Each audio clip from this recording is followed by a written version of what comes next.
Hello, everyone. Today, I will present three institutional and policy interventions that can strengthen Indonesia's development trajectory.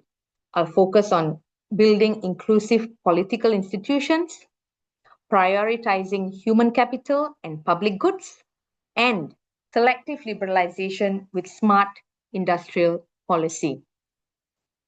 The first proposed intervention is to build inclusive political institutions.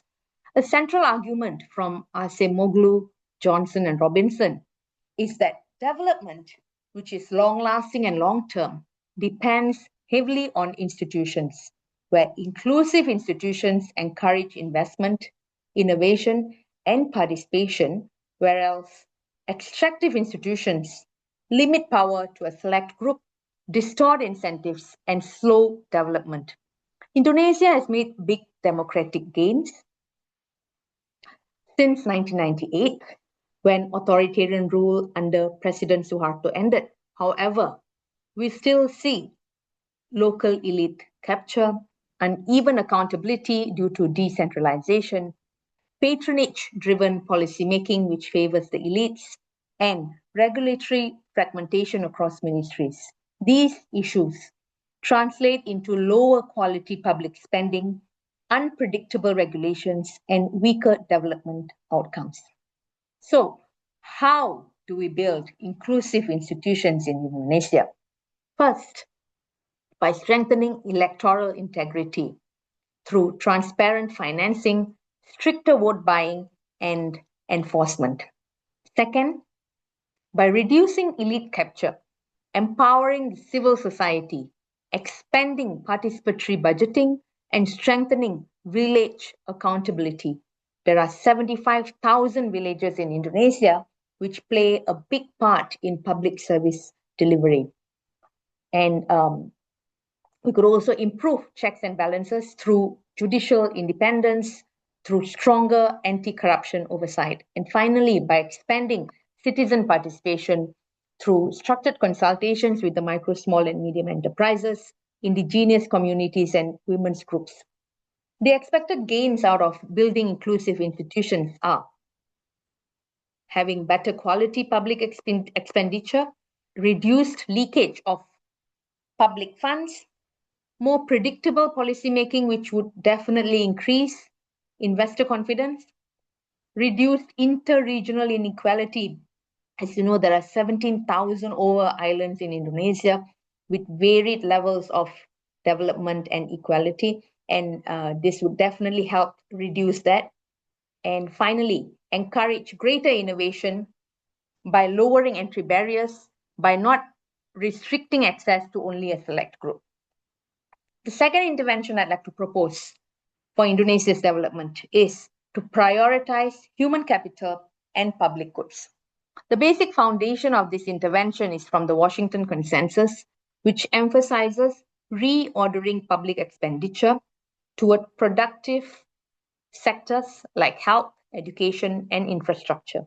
In Indonesia, education standards remain below global standards.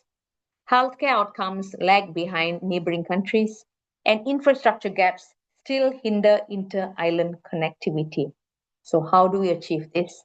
First, education by improving teacher quality and expanding early childhood education, and also by strengthening vocational and technical pathways that are tied to industry needs.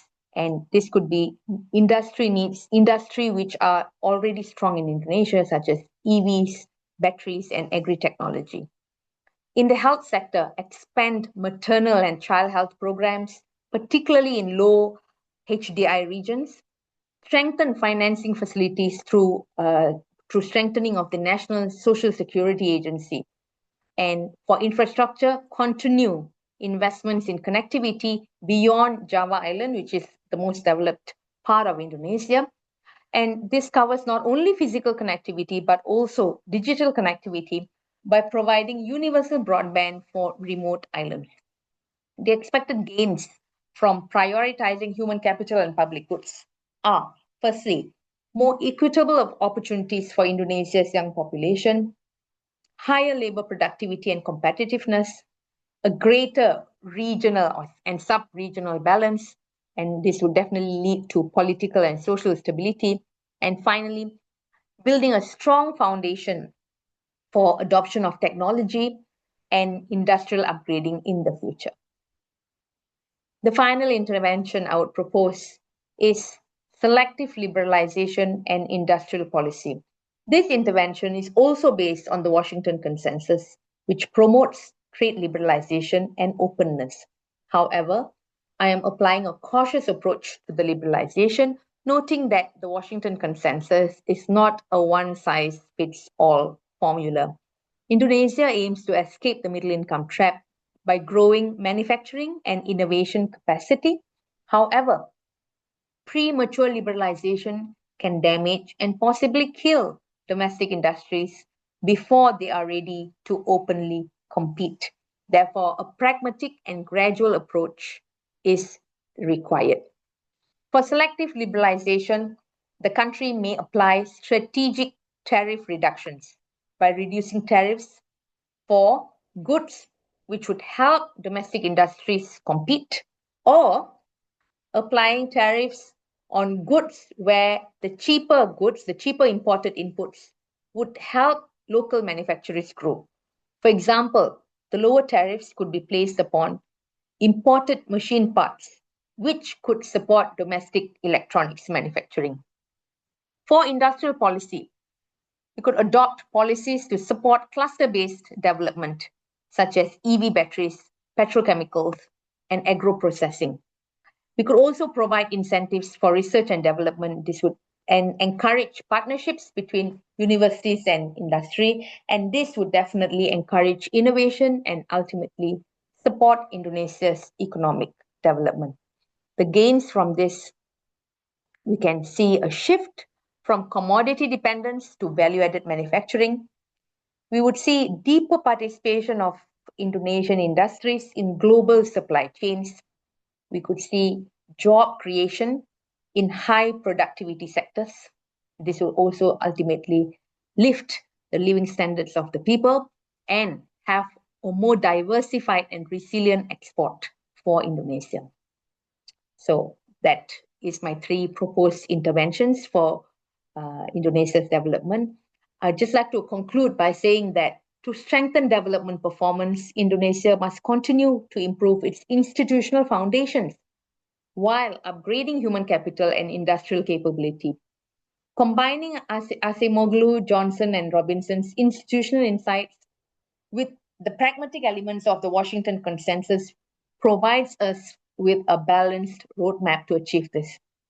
Inclusive institutions ensure accountability, human capital builds national capability, and strategic liberalization enables Indonesia to compete globally. Taken together, these interventions can support Indonesia's ambition to achieve high income status in the coming decades. Thank you very much.